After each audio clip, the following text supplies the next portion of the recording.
Hey, good morning, everyone. Rod here. I just got out of the gym and I go to the gym pretty early in the morning. Got there a little bit later the day, but the gym's where I go work out in the morning, and I also like to kind of reflect. And this morning, I felt like I wanted to share some things that yesterday that happened in our leadership training course, our leadership development course, shaping your leadership identity. It's a pretty full class. It's a very diverse class. I mean, we've got people in there who's been in business for over 30 years, and we've got people that are, not in a leadership position right now, but even are just getting ready to take over a leadership position. We've got teams in there that are all from one company, and then we've got people that are outside of the industry.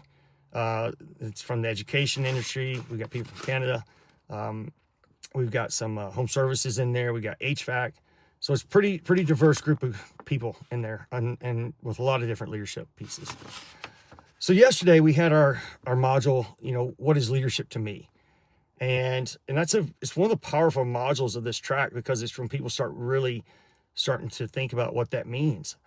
And so we had some great conversations, really good conversations. I mean, it's like really gets me fired up when we have these things, because I love listening to people and sharing their stories. And one of those things we talk about, share some stories about, a leader that had a positive influence on you, and a leader that, had a negative influence on you. And, during those discussions, there was people that said, they felt unseen, unsupported. And then at other times, they felt like leaders helped them be part of the team, make them feel valued, inspired even. And to the point where that makes a big difference, right? The leadership that you have in your life can make a big difference to how you develop yourself or how you go about life. So that was really good. We had a lot of conversations on that, and that takes us to the next piece that really I started reflecting on this morning was, in there also we asked them to write a speech and then practice giving that speech, record themselves, and we asked them to share it with the group. And we don't hardly ever. A lot of people don't ever do it.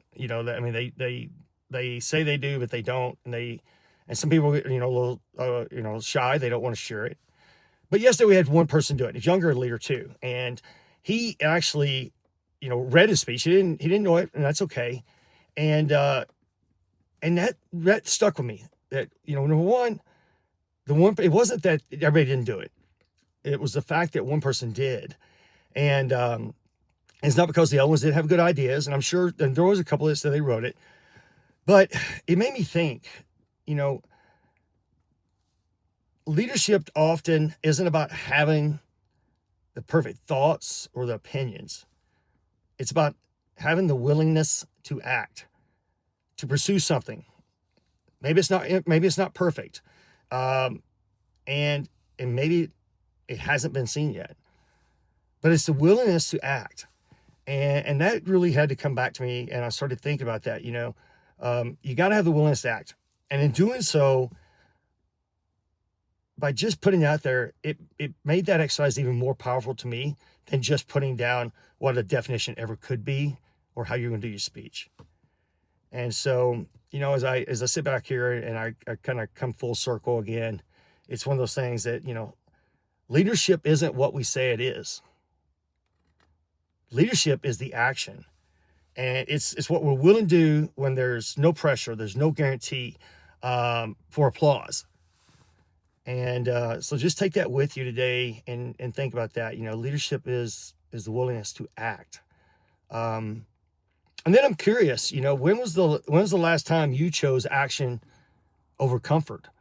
And just drop it down there in the chat and comment on it. And if you like it, give us a like. I appreciate it. And we'll see you in the next leadership course. Take care.